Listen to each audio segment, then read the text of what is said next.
Bienvenidos a Mujer de Libros, la voz que le da vida al alma de los libros.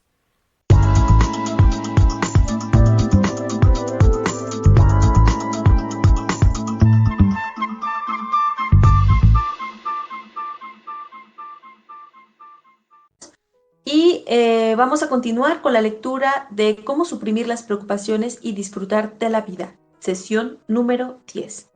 Por acá ya se encuentra Alfredo, qué gusto tenerte por acá, Alfredo. Y bueno, pues para las personas que escuchan este audio, me presento, mi nombre es Patricia Mora y soy autora del libro Libérate del autosabotaje, desafía tus hábitos mentales y acelera tus metas. Y junto con el autor, poeta e ilustrador César González, Los horrores en el amor. Libros que puedes encontrar en la tienda de Amazon.com. Y bueno, pues estoy súper contenta de poder continuar con la lectura de este libro. No sé cómo les ha parecido hasta el momento. Bueno, las personas que se han estado uniendo al Space han tenido buenos comentarios, las personas que lo han expresado. Y bueno, si tú lo estás escuchando en otro medio, por favor, deja tu comentario con respecto a este libro, qué tal te está pareciendo, los consejos te han parecido útiles, y bueno, nos encantará poder leer tus comentarios. Y por otro lado también, me gustaría hacerles la invitación de que si tienen algún libro que quieran recomendar para las sesiones de lectura, bueno, también son bienvenidos. Vamos a dar inicio para respetar el tiempo de la hora de lectura. Muchas gracias. Ya tengo aquí el texto. Gracias a todos por unirse. Alfredo, Reina, Jesús, Heidi.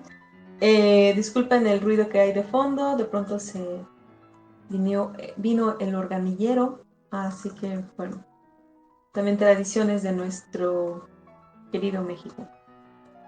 Listo.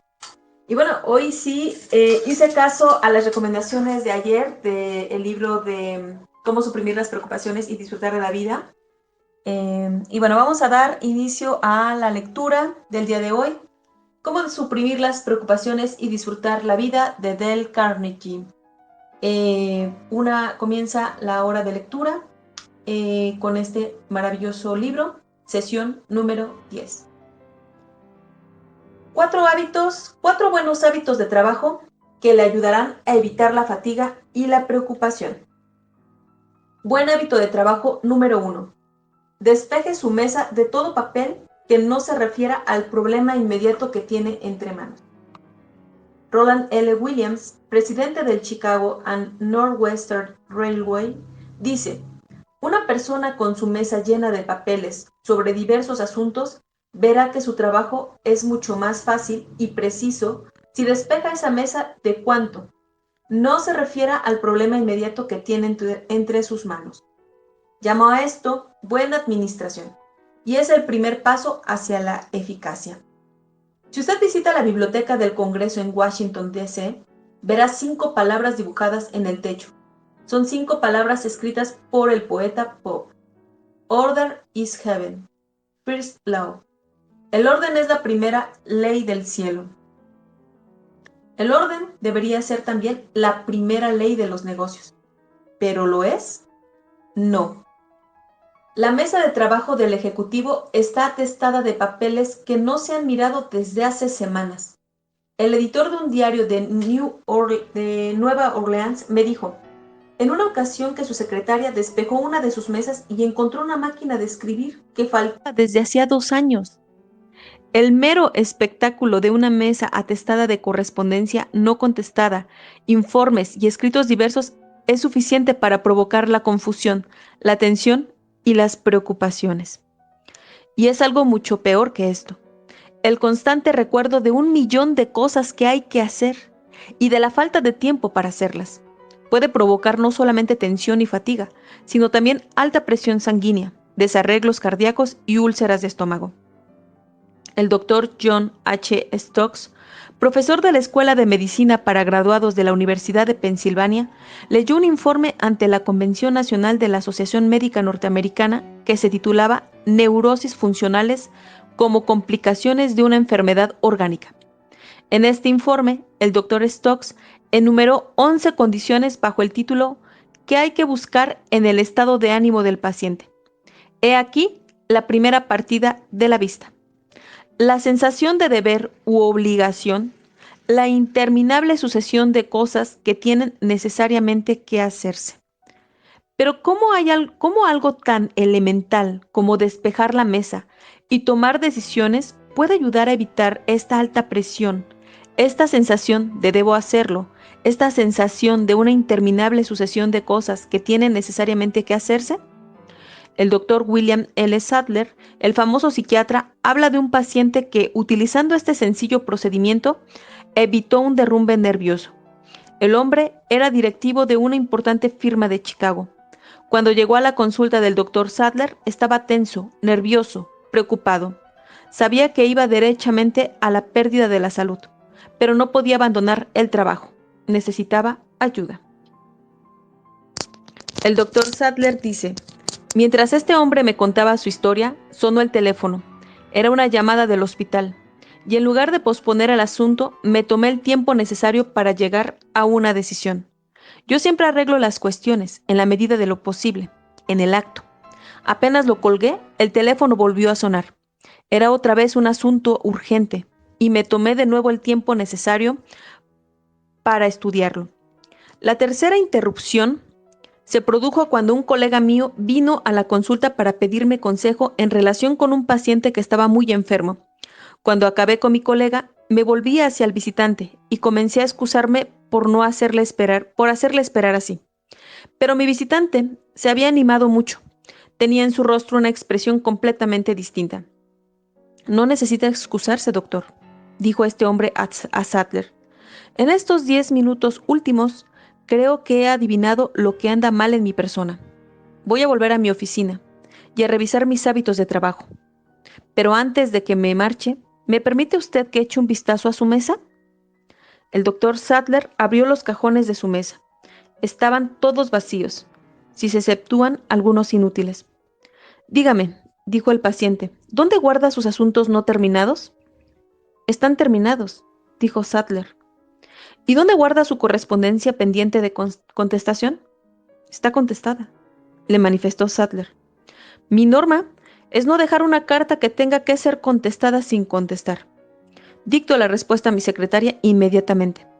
6 semanas después, el mismo hombre de negocios invitó al doctor Sadler a ir a su oficina. El hombre había cambiado, y otro tanto sucedía con su mesa. Abrió los cajones para que se viera que allí no había ningún asunto pendiente. Hace 6 semanas, dijo a Sadler, tenía 3 mesas diferentes en 2 oficinas distintas, y estaba abrumado de trabajo. Nunca acababa. Después de hablar con usted, volví aquí, y despejé una carretada de informes y viejos papeles. Ahora trabajo en una sola mesa. Arreglo los asuntos en cuanto se me presentan, y no tengo una montaña de trabajo pendiente agobiándome, poniéndome en tensión y preocupándome. Pero lo más asombroso es que me he restablecido por completo. Ya no observo la menor falla en mi salud. Charles Evans Hughes, antiguo presidente de la Suprema Corte de los Estados Unidos, dijo: los hombres no mueren de exceso de trabajo, mueren de disipación y de preocupación. Sí, de derrochar sus energías y de preocuparse, porque nunca consiguen ponerse al día con su trabajo. Buen hábito de trabajo número 2. Hacer las cosas según el orden de su importancia. Henry L. Doherty, fundador de la City Service Company, una empresa de amplitud nacional, dijo que con independencia de los salarios que pagaba, había 2 capacidades que le resultaban casi imposibles de encontrar. Estas 2 capacidades sin precio son primeramente la capacidad de pensar. En segundo lugar, la capacidad de Charles Luckman, el muchacho que, comenzando desde abajo, subió en 12 años hasta la presidencia de la empresa dentrífica Pepsodent Company. Obtuvo un salario de $100,000 anuales y ganó $1 millón además. Declaró que debe buena parte de sus triunfos a haber desarrollado las 2 capacidades que Henry L. Doherty entiende que son tan difíciles de encontrar. Charles Luckman manifestó: que yo recuerde, nunca me he levantado después de las 5 de la madrugada, porque creo que a esa hora puedo pensar mejor que a cualquier otra. Puedo pensar mejor y establecer mi plan para el día. El plan de hacer las cosas según el orden de su importancia. Hacer las cosas por el orden de su importancia. Frank Bedger, uno de los vendedores de seguros más afortunados de Norteamérica, no esperaba a las 5 de la madrugada para establecer su plan. Lo establecía la noche anterior. Se fijaba una meta, la de vender determinada cantidad de seguros durante el día. Si fracasaba, agregaba la cantidad que correspondía a la tarea del día siguiente y así sucesivamente. Sé por larga experiencia que no siempre cabe pensar en las cosas por el orden de su importancia, pero sé también que un plan de una u otra clase para hacer en primer lugar las cosas principales vale infinitamente más que improvisar en el camino. Si George Bernard Shaw no se hubiese establecido como rígida norma hacer en primer lugar las cosas principales, es probable que hubiera fracasado como escritor y continuado toda su vida como cajero de banco. Su plan consistía en escribir 5 páginas diarias. Este plan y su firme determinación de cumplirlo lo salvaron. Este plan le inspiró para escribir esas 5 páginas diarias durante 9 angustiosos años, en que solo obtuvo $30, es decir, apenas un centavo por día. Buen hábito de trabajo número 3. Cuando tenga un problema, resuélvalo inmediatamente. Si tiene los datos necesarios para tomar una decisión, no vaya posponiendo las decisiones. Uno de mis antiguos alumnos, el extinto H.P. Howell, me dijo que cuando era miembro de la junta directiva de la empresa de acero U.S. Steel, las reuniones de este organismo trataban frecuentemente de asuntos muy demorados. Se discutían muchos problemas, pero se tomaban pocas decisiones. El resultado era que cada directivo tenía que llevarse a su casa un montón de informes para estudiar. Al fin, el señor Howell persuadió a la junta directiva de que abordara los problemas uno a uno y tomara una decisión. Nada de dejar los asuntos sobre la mesa, nada de demoras. La decisión podía consistir en pedir más información, podía consistir en hacer algo o no hacer nada, pero siempre se tomaba una decisión sobre el problema antes de pasar al siguiente. El señor Howell me manifestó que los resultados fueron muy notables. El orden del día quedó muy despejado. Ya no era necesario que cada miembro del organismo se llevara a casa un montón de informes. Ya no existía esa sensación fastidiosa que causan los problemas pendientes. Es una buena norma, no solamente para los miembros de la junta directiva de la U.S. Steel, sino también para usted y para mí. Buen hábito de trabajo número 4. Aprende a organizar, delegar y supervisar. Muchas personas de negocios van a una muerte prematura porque nunca han aprendido a delegar la responsabilidad en otros e insisten hacerlo todo por sí mismos. Resultado, los detalles y la confusión les avasallan. Se sienten impulsados por una sensación de prisa, preocupación, ansiedad y tensión. Es duro aprender a delegar responsabilidades. Lo sé. Fue duro para mí, terriblemente duro. También sé por experiencia los desastres que pueden ocurrir por delegar la autoridad en quien no reúne condiciones. Pero es difícil que sea delegar la autoridad. El jefe debe hacerlo para evitar la preocupación, la tensión y la fatiga. La persona que crea una gran empresa y no aprende a organizar, delegar y supervisar, acaba generalmente con desarreglos cardíacos a los 50 años de edad. O no bien, cumple los 70. Son desarreglos causados por la tensión y las preocupaciones. ¿Quieren un ejemplo concreto?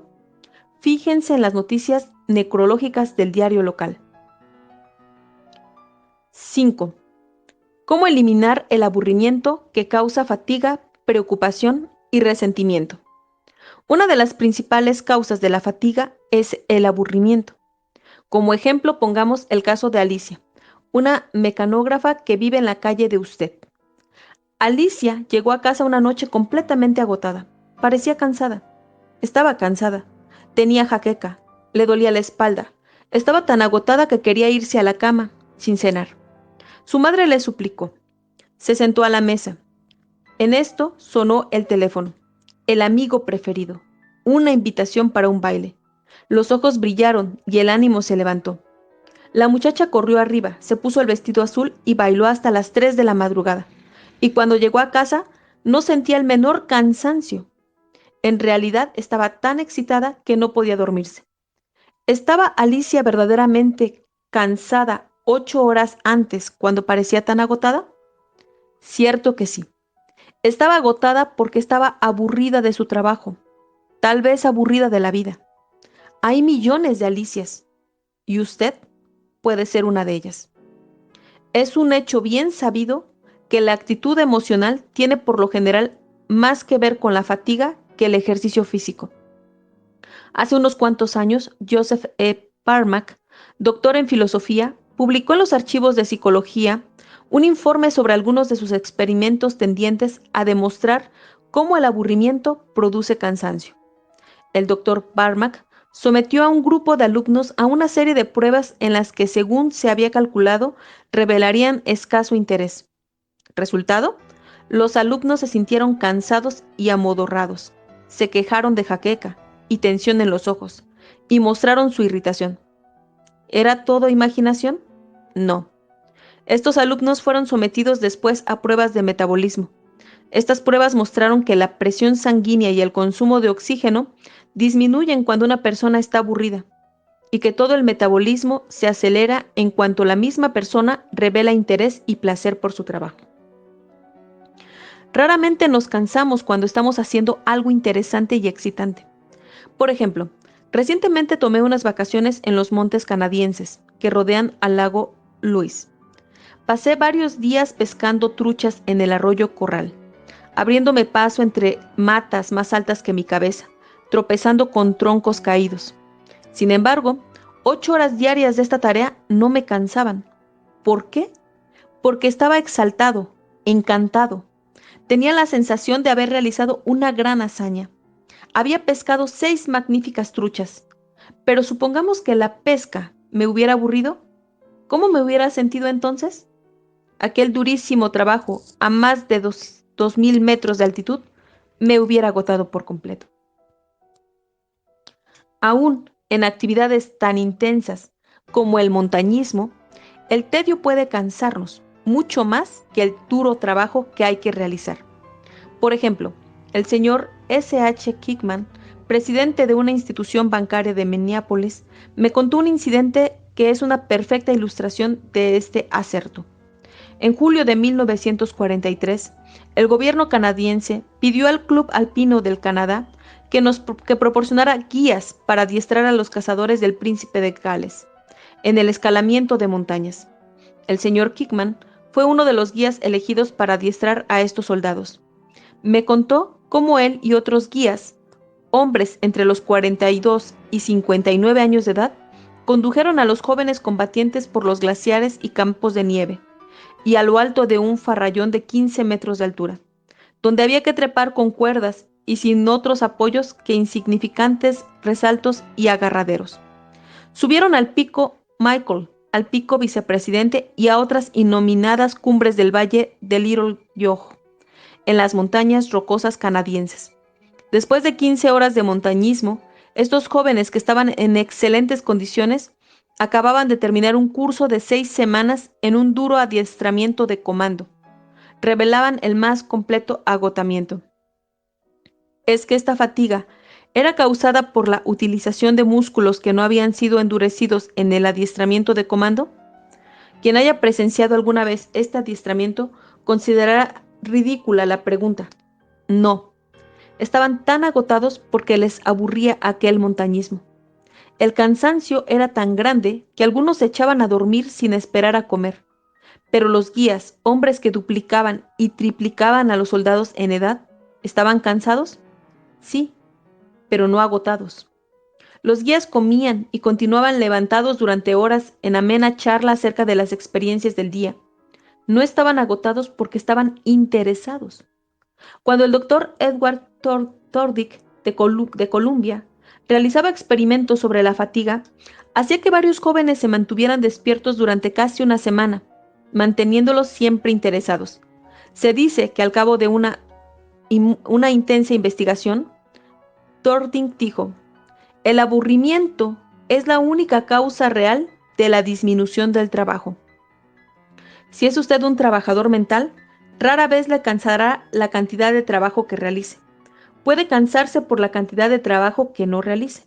Por ejemplo, recuerde el día de la última semana en que fue usted constantemente interrumpido. Las cartas quedaron sin contestar. Hubo que anular tales o cuales entrevistas. Surgieron dificultades en varios sitios. Todo anduvo mal. Usted no realizó nada y llegó a casa agotado y con la cabeza que parecía estallar. Al día siguiente, todo marchó sobre ruedas en la oficina. Usted realizó 40 veces más cosas que el día anterior. Usted volvió a su casa tan fresco como una blanca gardenia. Usted ha tenido esta experiencia y yo también. ¿Qué lección se puede aprender de aquí? Esta. Nuestra fatiga tiene frecuentemente por causa no nuestro trabajo, sino la preocupación, la frustración y el resentimiento. Mientras escribía este capítulo, fui a ver una reposición del Show Boat, la deliciosa comedia musical de Jeremy Kern. El capitán Andy, el comandante del Cotton Blossom, dice en uno de sus incisos filosóficos: personas con suerte son las que tienen que hacer las cosas que les gusta hacer. Estas personas tienen suerte, porque tienen más energía, más alegría, menos preocupación y menos fatiga. Donde esté tu interés, allí estará también tu energía. Caminar 10 cuadras con una esposa regañosa puede ser más cansador que caminar 20 kilómetros con una novia adorable. ¿Y qué? ¿Qué cabe hacer con todo esto? Bien, he aquí lo que hizo con esto una mecanógrafa que trabajaba en una compañía petrolífera de Tulsa, Oklahoma. Tenía que realizar varios días por mes una de las tareas más aburridas que es posible imaginar: llenar formularios de arriendo, con inclusión de cifras y estadísticas. Era una tarea tan aburrida que la joven decidió, en propia defensa, hacerla interesante. ¿Cómo? Estableció una competencia diaria consigo misma. Contaba el número de formularios que había llenado por la mañana y trataba de superar la marca por la tarde. Contaba el total de cada día y trataba de superarlo al día siguiente. Resultado: pronto estuvo en condiciones de llenar más formularios que todas las demás mecanógrafas de la sección. ¿Y a dónde la llevó esto? ¿A las alabanzas? No. ¿Al agradecimiento? No. ¿Al ascenso? No. ¿Al aumento de sueldo? No. Pero la ayudó a impedir la fatiga que provoca el aburrimiento. Le procuró un estimulante mental. Como había hecho todo lo posible para convertir en interesante una tarea aburrida, tenía más energía, más celo, y disfrutaba mucho más de sus horas de ocio. Sé que este relato es verídico, porque resulta que me casé con esta joven. He aquí la historia de otra mecanógrafa que encontró que valía la pena actuar como si su trabajo fuera interesante. Solía luchar con su trabajo, pero ya no lo hace. Se llama Valley G. Golden y es de Elmhurst, Illinois. De aquí su relato, según me lo escribió. Hay 4 mecanógrafas en mi oficina, y cada una de nosotras tiene que tomar las cartas de varios hombres. De cuando en cuando nos armamos un lío en esta tarea. Y en una ocasión, cuando un subjefe de sección insistió en que debía rehacer una carta, me sublevé. Traté de convencerlo de que la carta podía ser corregida sin ser rehecha, pero él me replicó que si no rehacía la carta, ya encontraría quien lo hiciera. Yo estaba fuera de mí, pero al comenzar a rehacer la carta, me dije que serían muchas las personas que disfrutarían con la oportunidad de hacer el trabajo que yo estaba haciendo. Me dije también que me pagaban un sueldo para hacer precisamente lo que estaba haciendo. Empecé a sentirme mejor. De pronto, decidí hacer el trabajo como si verdaderamente disfrutara con él, a pesar de que lo despreciara.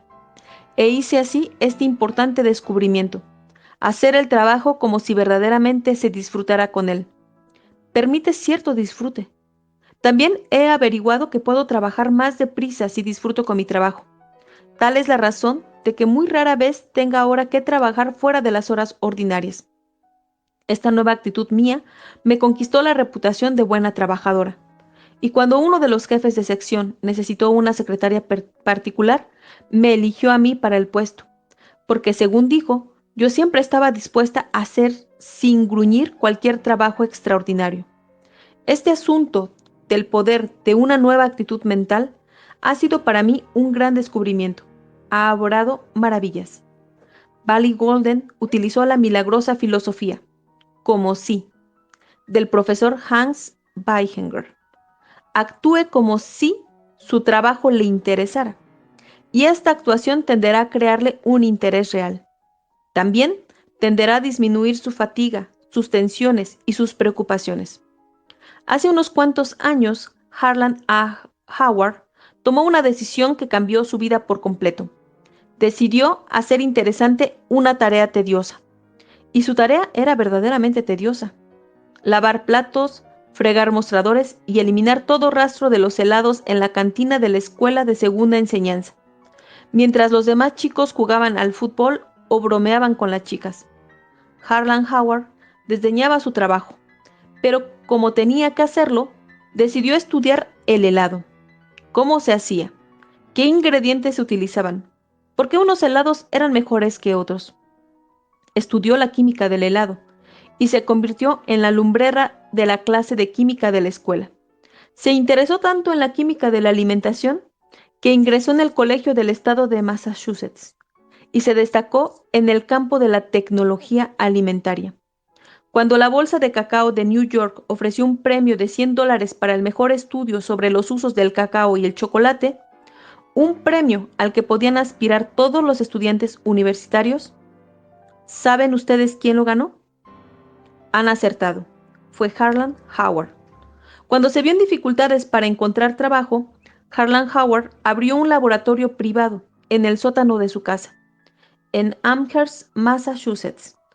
Poco después se aprobó una ley. Era obligatorio contar el número de bacterias de la leche. Harlan A. Howard estaba muy pronto contando las bacterias para 14 compañías lecheras de Amherst y tuvo que contratar a 2 ayudantes. ¿Dónde estará dentro de 25 años Harlan A. Howard? Bien, los hombres que ahora dirigen el negocio de la química de la alimentación se habrán retirado o habrán fallecido para entonces, y sus puestos serán ocupados por los jóvenes que ahora irradian iniciativa y entusiasmo. Dentro de 25 años, Harlan A. Howard será probablemente una de las principales figuras de su profesión, mientras que algunos de sus compañeros de clase a los que solía servir helados estarán amargados, sin empleo, echando la culpa al gobierno y lamentándose de no haber tenido nunca una oportunidad. Cabe que Harlan A. Howard no hubiera tenido tampoco nunca una oportunidad si no hubiese tomado la de hacer interesante una tarea aburrida. Hace años hubo otro joven que se aburría con su trabajo de permanecer junto a un torno, produciendo pernos en una fábrica. Se llamaba Sam. Quería dejar su colocación, pero temía no encontrar otra. Como tenía que hacer este tedioso trabajo, Sam decidió hacerlo interesante. Disputó una carrera con el mecánico que operaba una máquina a su lado. Uno de ellos tenía que alisar superficies en su máquina, y el otro tenía que dar a los pernos su diámetro exacto. Cambiaban de máquinas de cuando en cuando, y verificaban quién conseguía fabricar más pernos. El capataz, impresionado por la rapidez y la precisión de Sam, pronto dio a este un puesto mejor. Fue el comienzo de toda una serie de ascensos. 30 años después, Samuel Bowden, era presidente de la fábrica de locomotoras Baldwin, pero pudo no haber pasado de mecánico en toda su vida, si no hubiese decidido hacer interesante su aburrido trabajo. H.B. Kaltenbaum, el famoso analista de noticias de radio, me explicó en una ocasión cómo hizo interesante una tarea tediosa. Cuando tenía 22 años, cruzó el Atlántico en un barco para ganado, como mozo al cuidado de los animales. Después de recorrer Inglaterra en bicicleta, llegó a París, hambriento y sin un centavo.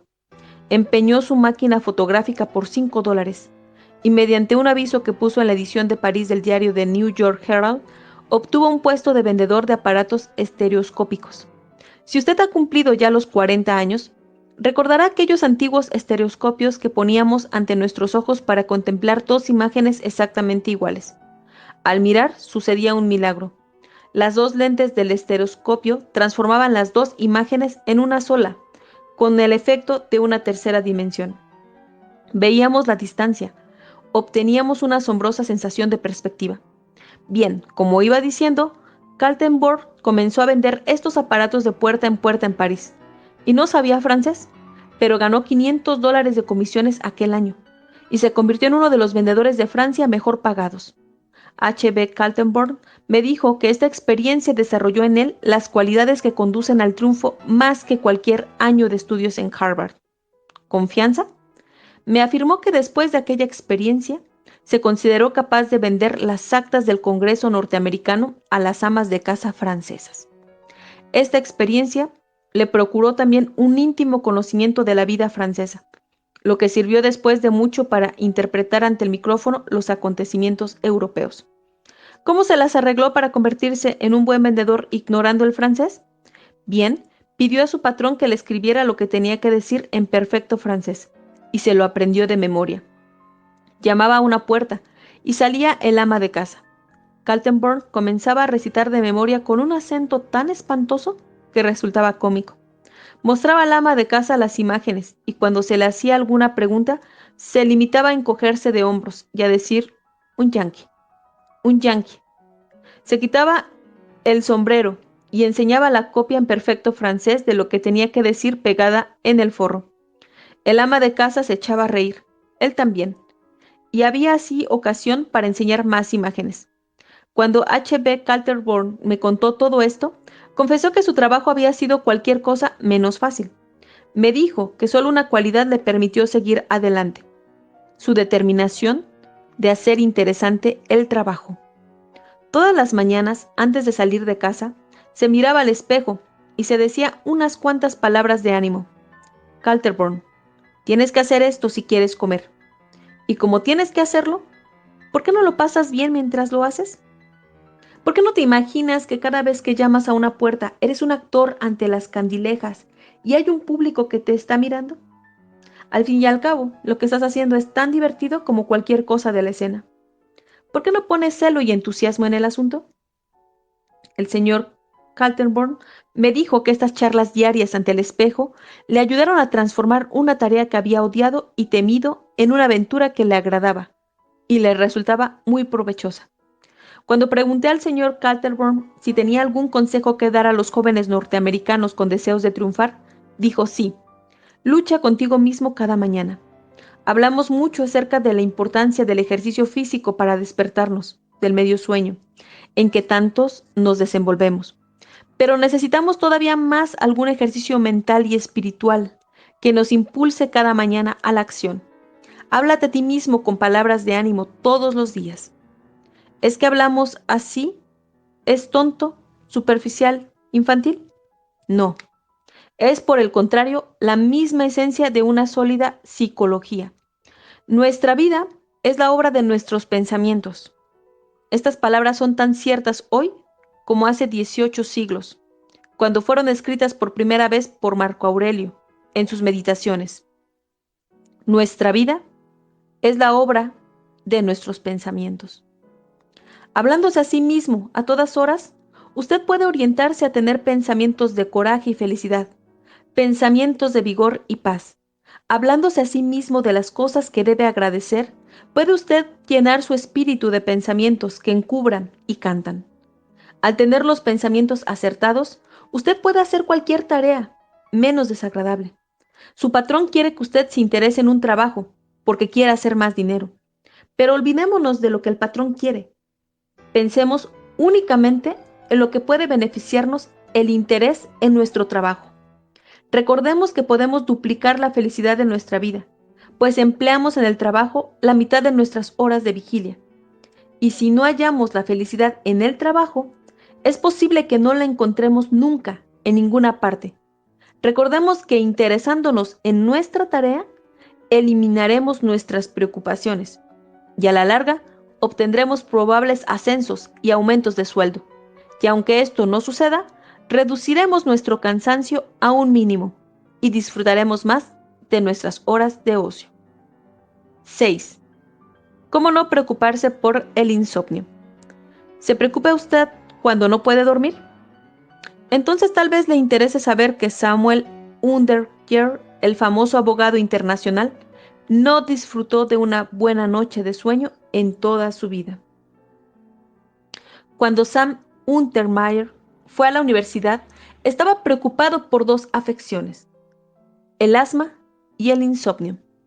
No podía al parecer curarse de ninguna de ellas, por lo que decidió hacer lo más acertado en su situación: sacar ventajas de su permanente vigilia. En lugar de agitarse, dar vueltas y preocuparse hasta enloquecer, se levantaba y estudiaba. Resultado: comenzó a obtener honores en todas las clases y se convirtió en uno de los prodigios de la Universidad de la ciudad de New York. Después de iniciar su práctica del derecho, los insomnios continuaron, pero él no se preocupaba. Decía: la naturaleza se hará cargo de mi persona. Y la naturaleza lo hizo. A pesar de lo poco que dormía, su salud se mantuvo en buen estado y pudo trabajar tanto como cualquiera de los jóvenes abogados neoyorquinos. Es decir, consiguió trabajar más. En realidad, pues trabajaba mientras los demás dormían. A los 21 años, ganaba $75,000 anuales. Había muchos jóvenes abogados que acudían a las salas de los tribunales para estudiar los métodos de este jurista insomne. En 1931, se hallaba en la mitad de su jornada de mayores honorarios que probablemente se hayan pagado jamás a un abogado alguno.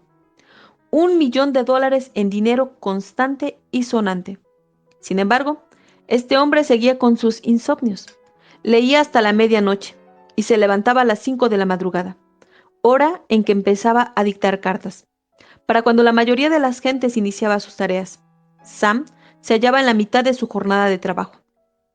Este hombre, que apenas tuvo una noche de sueño, vivió hasta los 81 años, pero probablemente hubiera destrozado su vida si se hubiese preocupado por sus insomnios. Pasamos durmiendo la tercera parte de nuestra vida, y sin embargo, nadie sabe en qué consiste verdaderamente el sueño. Sabemos que es un hábito y un estado de reposo, durante el cual la naturaleza repara la deshilacliada manga de nuestros cuidados. Pero no sabemos cuántas horas de sueño reclama cada individuo. No sabemos siquiera si necesitamos verdaderamente dormir. ¡Fantástico! Bien, en la Primera Guerra Mundial, Paul Kern, un soldado húngaro, recibió un tiro a través del lóbulo frontal de su cerebro. Sanó de la herida, pero ya no pudo dormir. Fue inútil cuanto hicieron los médicos. Probaron toda clase de calmantes y narcóticos, e incluso el hipnotismo. Paul Kern no podía dormir ni siquiera amodorrarse. Los médicos dijeron que no viviría mucho, pero les dio un mentis. Consiguió una ocupación y vivió durante años con una salud excelente. Se acostaba, cerraba los ojos y descansaba, pero no dormía ni un minuto. Su caso fue un misterio médico que echó por tierra muchas de nuestras creencias sobre el sueño. Algunas personas necesitan más sueño que otras. Toscanini solo necesitaba 5 horas diarias, pero Calvin Coolidge necesitaba más del doble. Él dormía 11 horas al día. En otros términos, Toscanini durmió aproximadamente la quinta parte de su vida, mientras que Calvin durmió casi la mitad de la suya. Preocuparse por el insomnio le hará mucho más daño que el insomnio mismo. Por ejemplo, uno de mis alumnos, Ira Sandner, de Park, New Jersey, llegó al límite del suicidio a causa del insomnio crónico. Ira Sandner me dijo: llegué a creer que me volvía loco. En un principio, el fastidio era que resultaba demasiado dormilón. El despertador no me despertaba y llegaba tarde a mi trabajo. Me empecé a preocupar y en realidad mi patrón me previno que tendría que llegar a la hora. Sabía que si continuaba llegando tarde, perdería mi puesto. Hablé del asunto con mis amigos y uno de ellos me dijo que concentrara mi atención en el despertador en el momento de acostarme. Fue esto lo que provocó el insomnio. El tic-tac de ese maldito despertador se convirtió en una obsesión. Me tenía despierto y agitado toda la noche. Cuando llegaba la mañana, casi estaba enfermo de cansancio y preocupación. Esto continuó durante 8 semanas. No puedo describir las torturas que sufrí. Estaba convencido de que me volvía loco. A veces paseaba por la habitación horas enteras y llegué a pensar en tirarme por la ventana y acabar con todo.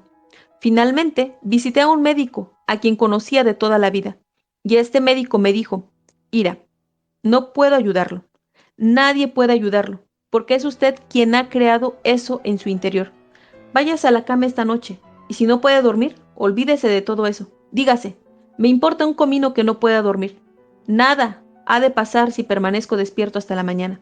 Cierre los ojos y añada, mientras esté así tendido, sin moverme, sin preocuparme, descansaré de todos modos. Hice esto, y en unas 2 semanas comencé a dormir.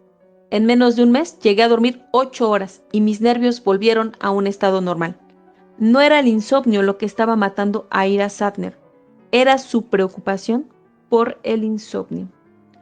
El doctor Nathaniel Kleitman, profesor de la Universidad de Chicago, ha efectuado más trabajos de investigación sobre el sueño que cualquier otro hombre viviente. Es el experto del mundo en materia de sueño. Declara que nunca ha visto a nadie morir de insomnio. Cierto que una persona puede preocuparse por su insomnio hasta el punto de disminuir su vitalidad y ser barrido por los gérmenes. Pero será la preocupación lo que haga daño, no el insomnio mismo. El doctor Kleitman dice también que las personas que se preocupan por el insomnio duermen por lo general mucho más de lo que creen. El hombre que jura que no pudo cerrar los ojos en toda la noche puede haber dormido horas sin darse cuenta. Por ejemplo, uno de los más grandes pensadores del siglo XIX, Herbert Spencer, era un solterón que vivía en una casa de huéspedes y aburría a todo el mundo hablando de su insomnio. Hasta se puso tapones en sus oídos para escapar al ruido y calmar sus nervios. En ocasiones pedía consejo para dormir. Una noche, él y el profesor Sayce de Oxford compartieron la misma habitación de hotel. A la mañana siguiente, Spencer dijo que no había pegado los ojos en toda la noche, pero en realidad era el profesor Sayce quien no había podido hacerlo. Había sido mantenido despierto durante toda la noche por los retumbantes ronquidos de Spencer.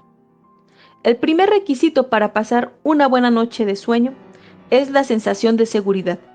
Necesitamos tener la impresión de que un poder superior cuidará de nosotros hasta la mañana. El doctor Thomas Hislop del Great West Riding Asylum recalcó este extremo en un discurso pronunciado ante la Asociación Médica Británica. Dijo, uno de los mejores agentes del sueño que mis años de práctica me han revelado es la oración. Digo esto puramente como médico. El ejercicio de la oración en los que habitualmente lo practican debe ser considerado como el más adecuado y normal de todos los pacificadores del espíritu y calmantes de los nervios. Dejadlo en manos de Dios.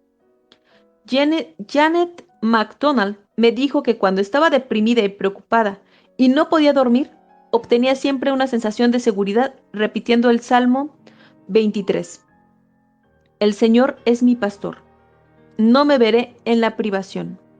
Me llevará a los verdes prados. Me conducirá junto a las tranquilas aguas. Pero si usted no es religioso y tiene que hacer las cosas por el camino áspero, aprenda a descansar por medio de medidas físicas. El doctor David Harold Fink, en su Liberación de una tensión nerviosa, dice que el mejor modo de hacer esto es hablar a nuestro cuerpo. Según el doctor Fink, las palabras son la clave de toda clase de hipnotismo. Y cuando no se puede dormir, es que uno se ha creado su insomnio hablándose a sí mismo.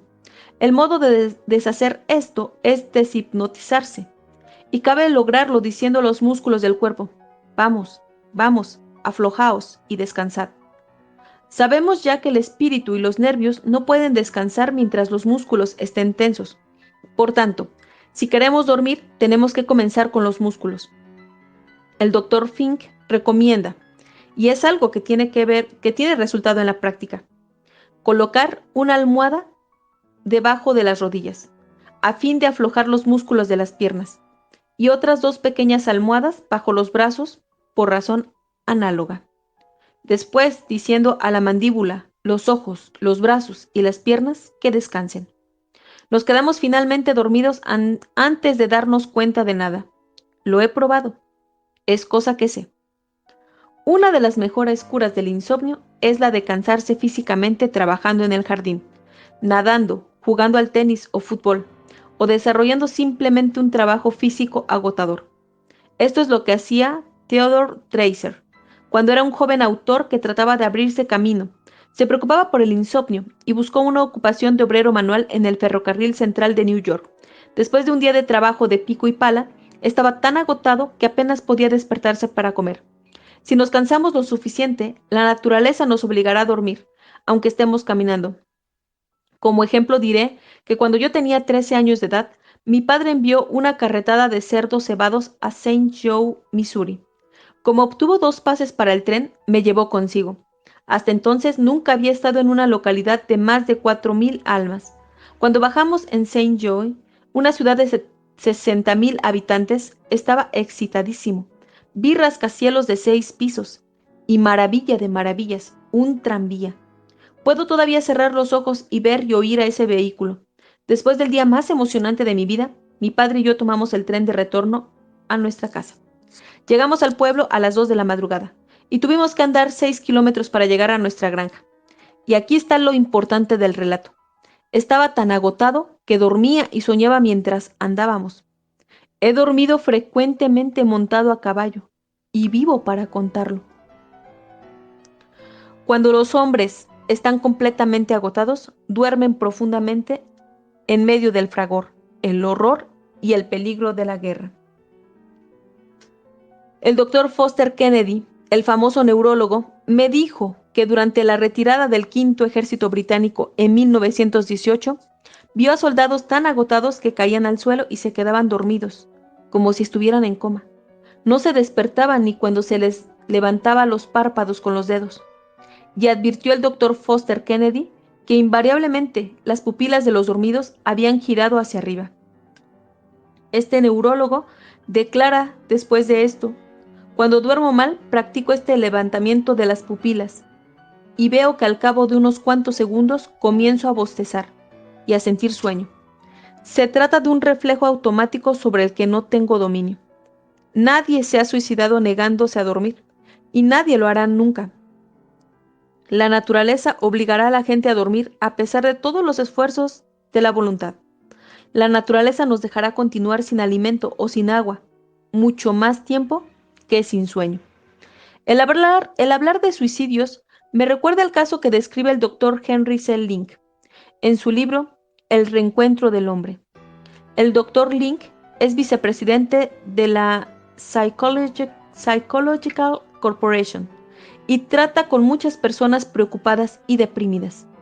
En su estudio sobre el modo de vencer los miedos y preocupaciones, se refiere a un paciente que quería suicidarse. El doctor Link, sabiendo que discutir empeoraría las cosas, dijo a este hombre: si va usted a suicidarse, de cualquier manera, hágalo por lo menos al modo heroico. Corra alrededor de una manzana hasta caer muerto. El hombre lo intentó, no una, sino varias veces, y cada vez se sintió algo mejor. Si no de espíritu, por lo menos de músculos. A la tercera noche había logrado lo que el doctor Link buscaba en primer lugar: que estuviera tan físicamente cansado y tan físicamente aliviado que durmiera como un leño. Posteriormente se incorporó a un club atlético y comenzó a participar en concursos deportivos. Pronto se sintió tan bien que quería vivir eternamente. Para no preocuparnos por el insomnio, he aquí 5 reglas. 1.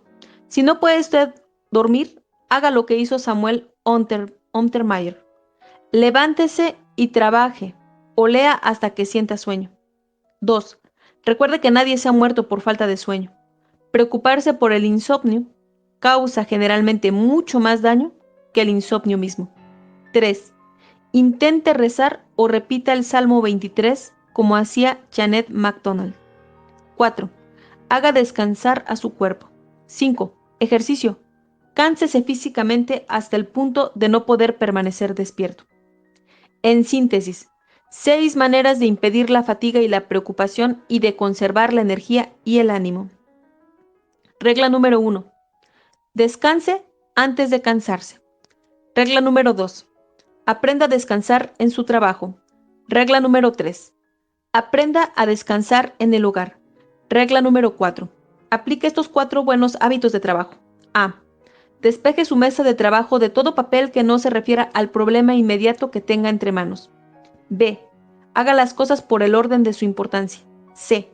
Cuando tenga un problema, resuélvalo en el acto, si posee los hechos necesarios para tomar una decisión. D. Aprenda a organizar, delegar y supervisar. Regla número 5.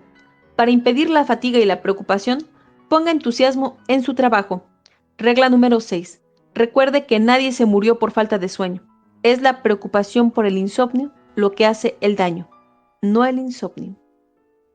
Octava parte. ¿Cómo vencí la preocupación? 31 relatos verdaderos. Durante el verano de 1943, tuve la sensación de que la mitad de las preocupaciones del mundo descansaban sobre mis hombros. Mi vida había estado libre de cuidados durante más de 40 años, sin más preocupaciones que las normales de un marido, un padre y un hombre de negocios. Podía hacer frente a estas preocupaciones con facilidad, pero en esto, ¡bam! ¡Bam! ¡Bam! ¡Bam! Eran 6 los grandes problemas que se me plantearon a la vez. Me agitaba y revolvía en la cama durante toda la noche, con temor de que llegara la luz del día, porque enfrentaba estas 6 grandes preocupaciones. 1. Mi escuela comercial estaba al borde del desastre financiero, porque todos los muchachos se iban a la guerra y casi todas las jóvenes, sin ningún adiestramiento, ganaban en las fábricas militares más dinero que el que hubieran podido obtener mis graduados con buen adiestramiento en oficinas de comercio. 2. Mi hijo había sido llamado a filas y me atormentaba la preocupación característica de todos los padres cuyos hijos estaban librando la guerra. 3. En la ciudad de Oklahoma habían empezado los trámites para expropiar una gran zona para construir un aeropuerto y mi casa, que antes había sido de mi padre, estaba en el centro de esa zona. Sabía que solo me pagarían 1/10 de su valor, y lo cual era aún peor, que perdería mi hogar. A causa de la escasez de viviendas, me preocupaba la dificultad de encontrar otra casa para albergar a los 6 miembros de mi familia. Temía que acabáramos viviendo en una carpa, y hasta me preocupaba pensando si podríamos comprar una carpa. 4. El pozo de agua de mi propiedad se había secado porque habían abierto un canal de drenaje cerca de mi casa. Cavar un nuevo pozo habría significado arrojar por la ventana $500, ya que la tierra estaba condenada. Durante 2 meses tuve que acarrear agua en baldes para mi ganado, y temía que debía hacer lo mismo durante el resto de la guerra. 5. Vivía a más de 5 kilómetros de mi escuela comercial y tenía una tarjeta de racionamiento de combustible, clase B. Eso significaba que no podía comprar nuevos neumáticos. Por eso me preocupaba, pensando cómo ir a trabajar cuando los neumáticos extenuados de mi viejo Ford exhalaran el último suspiro. 6. Mi hija mayor había terminado sus estudios en la escuela secundaria, un año antes de lo previsto. Soñaba con ingresar en la universidad, y yo no tenía dinero necesario para costear sus estudios. Sabía que eso le destrozaría el corazón. Una tarde, sentado en mi despacho, entregado a mis preocupaciones, decidí escribir mis problemas, porque me parecía que nadie tenía más preocupaciones que yo. No me importaba luchar con los problemas que me daban la oportunidad de luchar. Pero mis 6 preocupaciones parecían estar más allá de mis fuerzas. No podía hacer nada para solucionarlas. De manera que archivé esa lista de mis problemas escrita a máquina, y a medida que pasaron los meses, me fui olvidando de que había escrito todo aquello. 1 año y medio después, mientras revisaba mi archivo, encontré por casualidad la lista de los 6 grandes problemas que habían amenazado mi salud. La leí con muchísimo interés y gran provecho. Comprobé que no se había producido nada de lo que había temido. He aquí lo que sucedió con todos los problemas. 1. Vi que todas mis preocupaciones acerca del posible cierre de mi escuela comercial habían sido inútiles, porque el gobierno había subvencionado esas escuelas para que adiestraran a los veteranos, y mi escuela pronto estuvo totalmente llena. 2. Vi que todas mis preocupaciones acerca de la situación de mi hijo llamado a filas habían sido inútiles, porque volvió de la guerra sin un rasguño. 3. Vi que todas mis preocupaciones acerca de una posible expropiación de mi finca para su transformación en aeropuerto habían sido inútiles, porque se había descubierto petróleo en las cercanías y el costo de establecer allí un aeropuerto resultaba prohibitivo. 4. Vi que todas mis preocupaciones acerca de la insuficiencia de agua para mi ganado, como resultado de determinadas obras de avenamiento, habían sido inútiles, porque tan pronto como supe que mis tierras no serían expropiadas, gasté el dinero necesario para abrir un profundo pozo y encontré agua en abundancia. 5. Vi que todas mis preocupaciones acerca de la imposibilidad de obtener neumáticos para mi indispensable automóvil habían sido inútiles, porque mediante parches y una conducción prudente conseguí que los viejos neumáticos sobrevivieran. 6. Vi que todas mis preocupaciones acerca de la insuficiencia de mis ingresos para costear los estudios universitarios de mi hija habían sido inútiles, porque 60 días antes de inaugurarse el curso, se me ofreció casi por milagro un puesto de interventor de cuentas que podía desempeñar fuera de las horas de clase, y esto me permitió enviar a mi hija a la universidad en tiempo oportuno. Frecuentemente había oído decir que el 99% de las cosas que nos preocupan y amargan la existencia no suceden nunca, pero esa verdad tan categóricamente expresada no ofreció ninguna significación para mí, hasta que descubrí la relación que había escrito en aquella sombría tarde de hacía año y medio. Me alegra mucho ahora haber tenido que luchar en vano con aquellas 6 terribles preocupaciones. Esta experiencia me ha enseñado una lección que jamás olvidaré. Me ha enseñado qué estúpido e insensato es preocuparse por acontecimientos que no han sucedido, por acontecimientos que están fuera de nuestro dominio y que tal vez nunca sucedan. Recuerde que hoy es el mañana que le preocupó ayer. Pregúntese, ¿cómo puedo saber que esto que me preocupa ha de suceder necesariamente? Y bueno, hasta aquí lo vamos a dejar. Continúa, ¿cómo puedo convertirme en un magnífico optimista en menos de una hora? Por Roger W. Papson, famoso economista. Esto lo leeremos el día de mañana en Café y Libros, con Mujer y Libros. Espero que les haya gustado. Realmente son valiosos consejos que igual podrían, bueno, si gustan, repetir el audio o bien conseguir el libro que como han escuchado, fechas muy antiguas, 1946, 1930 y tantos. Bueno, este libro es muy, muy viejo, pero realmente es muy útil. Cómo suprimir las preocupaciones y disfrutar de la vida, de Dale Carnegie. Espero que les haya gustado esta hora de lectura. Mañana es viernes. Mañana voy a hacer voy a recorrer el horario. Espero que no afecte a alguno de ustedes. Lo voy a recorrer a las 3 de la tarde, tiempo Ciudad de México, porque nos invitaron a, a una space para dar a conocer nuestro proyecto. Entonces va a durar 2 horas, comienza a la 1 de la tarde y pues yo vengo de este lado a continuar con la hora de lectura a las 3 de la tarde. Si puedo antes de la 1, pues también se los estaré comentando. Pero lo más probable es que sea a las 3 o después de las 3 de la tarde. ¿Ya? Entonces, muchísimas gracias a todos. Gracias por su tiempo, por su escucha, por su energía. Gracias por permitirse escuchar esta hora de lectura. Y bueno, pues le quiero dar la bienvenida, bueno, a César. Gracias por ayudarme con el co-host. Ivonne, Tony, ¿cómo estás, Tony? Coquis, Alfredo, Dani Jefe, Reina, por acá está Reina también. Leo, Lore, Zoe. Tenemos a Yasmina y Nadia. Bienvenidos a todos y gracias por unirse a esta hora de lectura.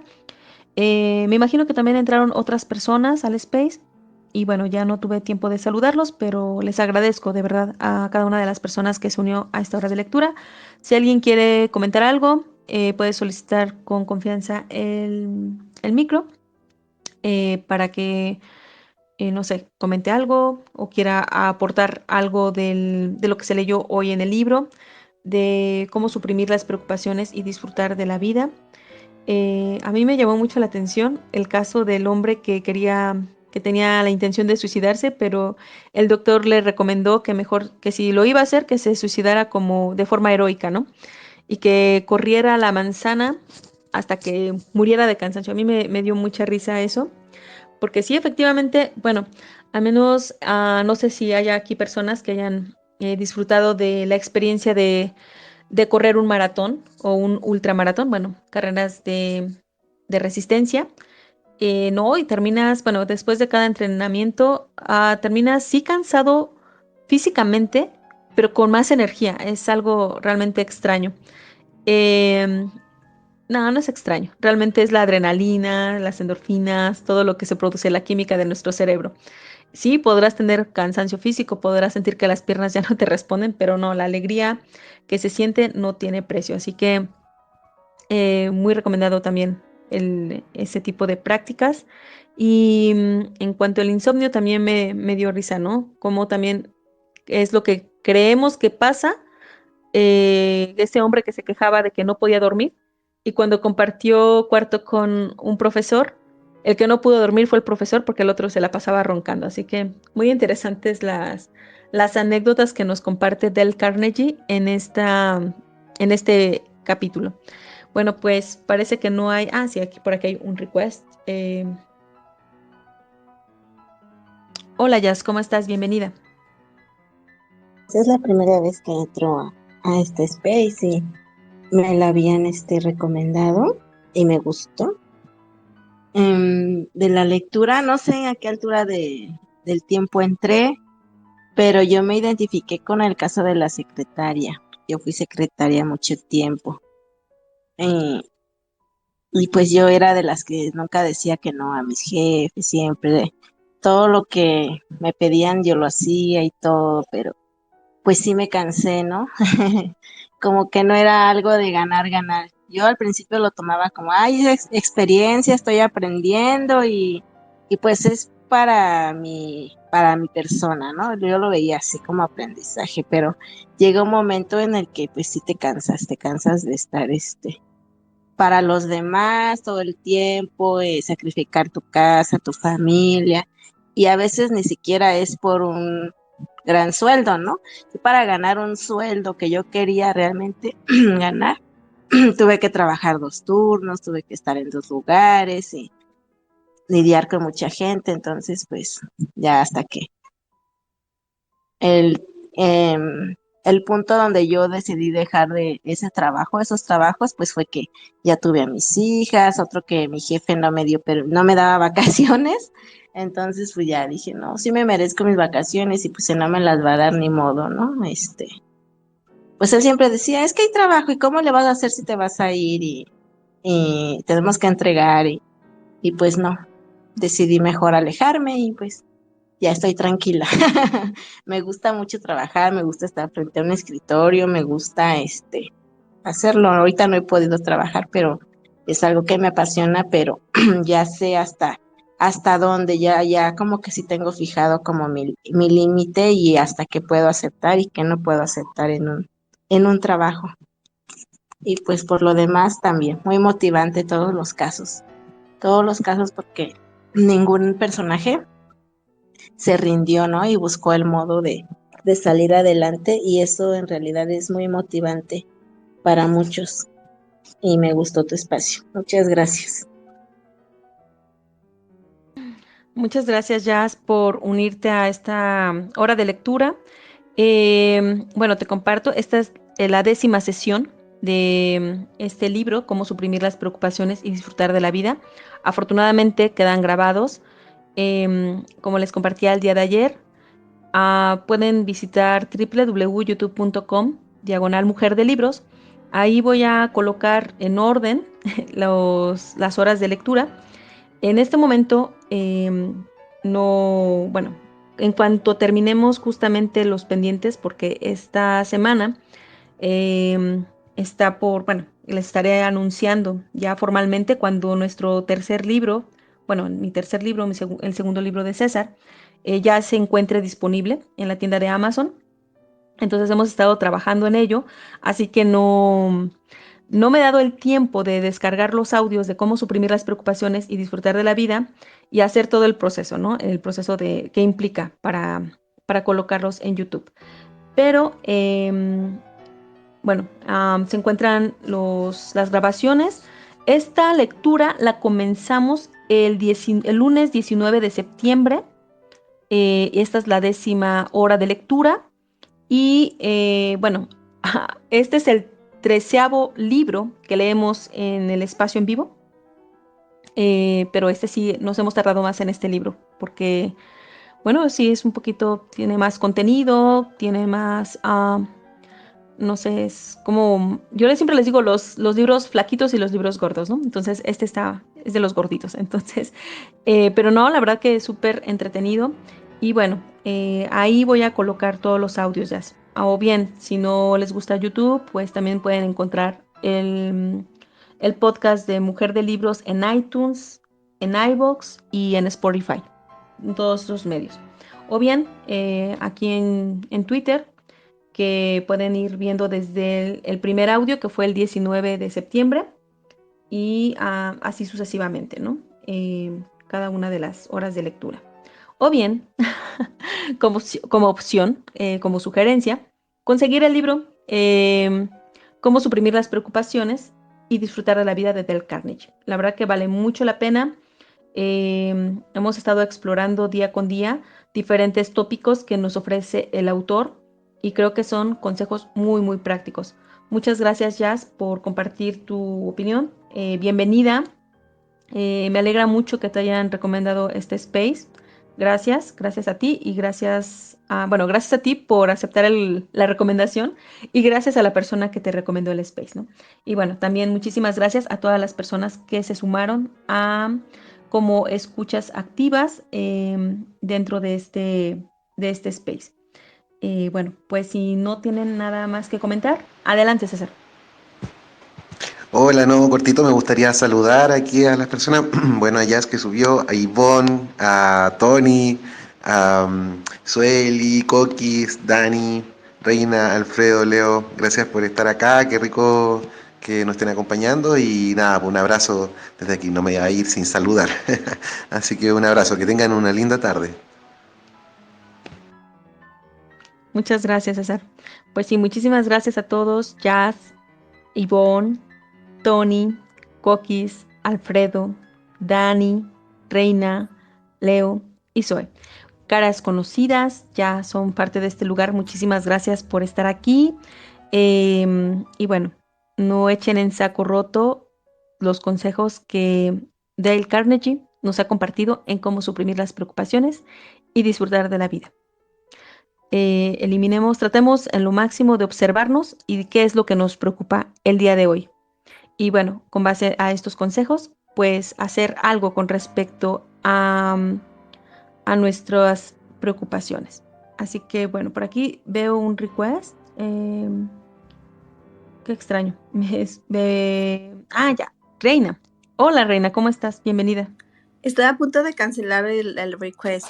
Nada, como siempre es un gusto escuchar tu espacio de lectura, bueno, tus espacios. Yo solo quería compartir de lo que decía, que a veces, como decía, que te hace más mal el preocuparte de no dormir, o sea, la preocupación, pues.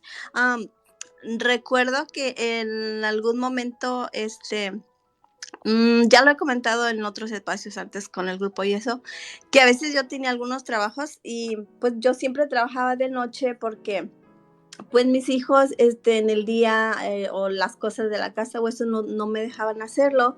Entonces trataba a veces de trabajar por la noche, pero algunos miembros de la familia, pero ¿por qué te duermes tan tarde? Pero que necesitas dormir, que no sé qué, trabaja de día. Entonces me recordé también en la lectura que decía que algunas personas necesitan cierto tiempo para dormir, es suficiente, y otras necesitan el doble y todo eso. Y sí es cierto, y sí me preocupaba muchas veces. A veces sí decía, ok, hoy voy a trabajar de día, hoy sí voy a dormir mis horas, pero entonces trabajaba de día y la noche me la pasaba preocupada pensando en el trabajo que no hice y debía haberlo hecho.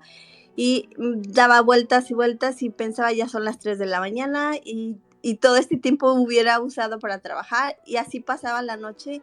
Y entonces sí, es cierto, o sea, igual si hubiera hecho el trabajo, por la noche y por la mañana ya todo hubiera estado tranquilo, dormía 4 o 5 horas lo que se podía y todo bien, pero no, por darle la prioridad a dormir, entonces pues no dormía bien y era preocupante y todo eso.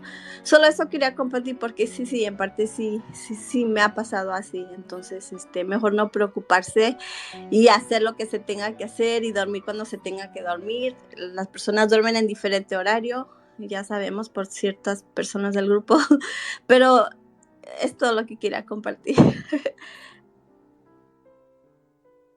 Muchas gracias, Reina. Y sí, vaya que tenemos, bueno, respetar justamente nuestro periodo de sueño y también las horas en las en las que nuestro cuerpo está cómodo, ¿no? Para descansar.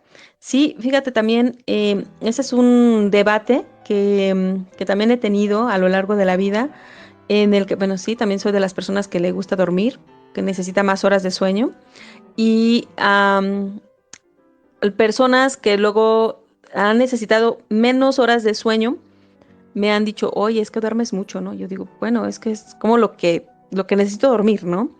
Pero bueno, ahora ya no vivo con esa preocupación, ya no vivo con la preocupación de que alguien me esté mirando y juzgando cuántas horas duermo al día. Eso es genial, o sea, la libertad de poder dormir como tú quieras, pero el juicio uno lo compra, definitivamente, o sea, todo juicio uno lo compra. Así que si alguien nos juzga, si alguien nos señala con el dedo, es nuestra responsabilidad también aceptarlo, ¿no? Aceptar el regalo o decir, ¿sabes qué? Gracias por tu opinión, pero bueno, no te acepto el regalito del juicio, ¿no? Y ya, esa es también otra manera de aceptar, de conocernos también. Al conocernos también realmente cómo funciona nuestro cuerpo, nuestra mente, cuáles son nuestros límites, cuáles son nuestros alcances, cuáles son también nuestras limitaciones, e ir trabajando en cada uno de esos aspectos y aceptarlos, sobre todo eso, aceptarnos a nosotros mismos y no compararnos. Es que la otra persona, no sé, trabaja de día, yo trabajo de noche y es lo que debería ser correcto, es dormir en la noche y no en el día, o sea, cada quien tiene sus propios su propio modo de trabajo, su propio modo de... Y también hay que considerar parte de la observación de uno mismo, es en qué momento del día soy más productivo o en qué momento del día yo me puedo concentrar mucho mejor. Y eso, identificar esa variable, pues nos va a permitir también ahorrar tiempo. Porque si nos obligamos a hacer un trabajo en las horas en las que tú sabes que no estás tan concentrado, te va a llevar más horas, ¿no? Por tratar de forzarte a ello. Adelante, Jazz.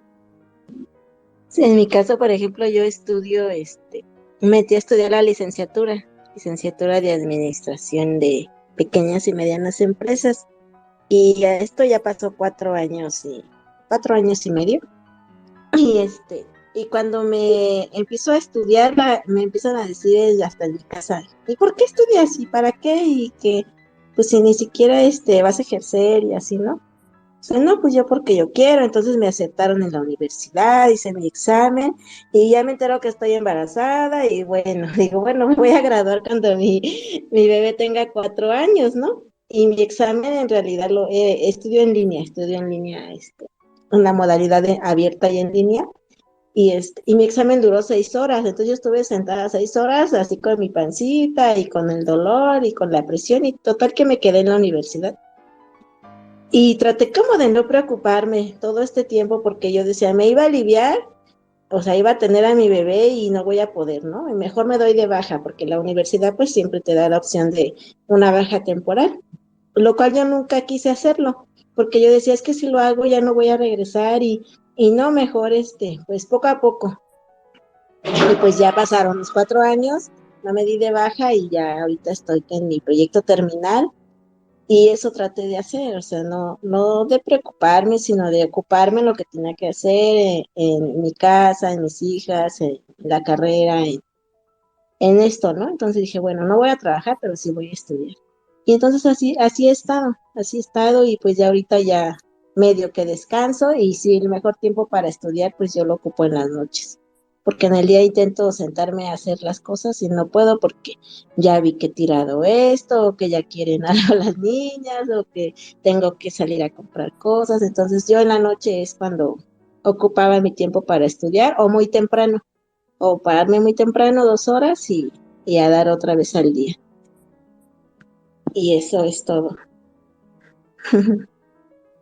Muchas gracias, Jazz, por animarte aquí a compartir. Justamente, bueno, Dale Carnegie nos comparte sus propias historias y bueno, pero aquí también nosotros podemos compartir nuestras propias experiencias de lo que el autor nos quiere mostrar, de lo que nos recomienda y darnos cuenta de que efectivamente sin saberlo, sin conocer las, digamos, como las pautas de este libro, pues ya lo habíamos estado realizando, ¿no? Y funciona. Así como tú lo mencionas, Jazz, te permitiste fluir, te permitiste continuar sin preocuparte del tiempo que te hubiera llevado terminar, el tiempo que debería ser para terminar, sino elegiste tu propio ritmo y eso eliminó la preocupación. Maravilloso, muchas gracias por compartir esto, Jazz. Gracias, Reina, también por compartir tu experiencia con respecto al tópico que hoy se tocó en cómo suprimir las preocupaciones y disfrutar de la vida. Y bueno, las personas que llegaron un poquito después pueden escuchar este audio en el perfil de Mujer de Libros, en Twitter. Y como les comento, ya estaré trabajando en ordenarlos en el canal de YouTube. Ahorita por lo mientras, dentro de los espacios que hemos estado realizando aquí en Café y Libros, en lectura en vivo, solo tengo en el canal de YouTube de Mujer de Libros El sutil arte de que casi todo te importa una mierda. Un libro que también nos dejó grandes enseñanzas, es un gran libro.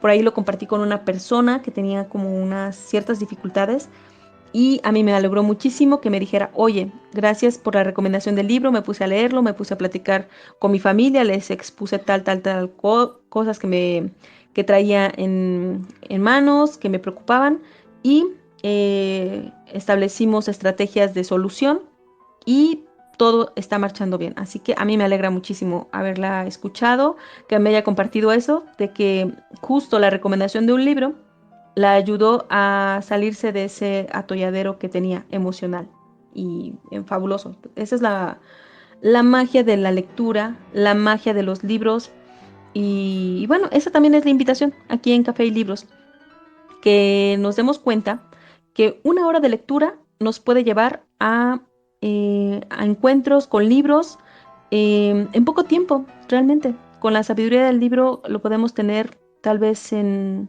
no sé, en 6 días, dependiendo, ¿no? Bueno, aquí lo pongo de manera, como un ejemplo, la hora de lectura diaria. Y como les digo, llevamos el libro, vamos en el libro número 13 y comenzamos el 12 de agosto. Así que para que vayan haciendo también sus proyecciones de cuánto podrían ustedes también leer, bueno, cuántos libros podrían leer también al mes, ¿no? Pero bueno, esa es la invitación que les hago en este espacio de Café y Libros. Muchísimas gracias por estar acá. Me despido. Zoe, José, Leo, Dani, Alfredo, Coquis, Tony, Ivonne, Jazz, Reina y César. Muchísimas gracias por estar acá y nos vemos el día de mañana en Café y Libros un poquito más tarde de lo habitual. Gracias a todos. Bye bye. Gracias por escucharme. Te espero en el siguiente episodio. Sígueme en redes sociales como Mujer de Libros, Twitter, Facebook e Instagram.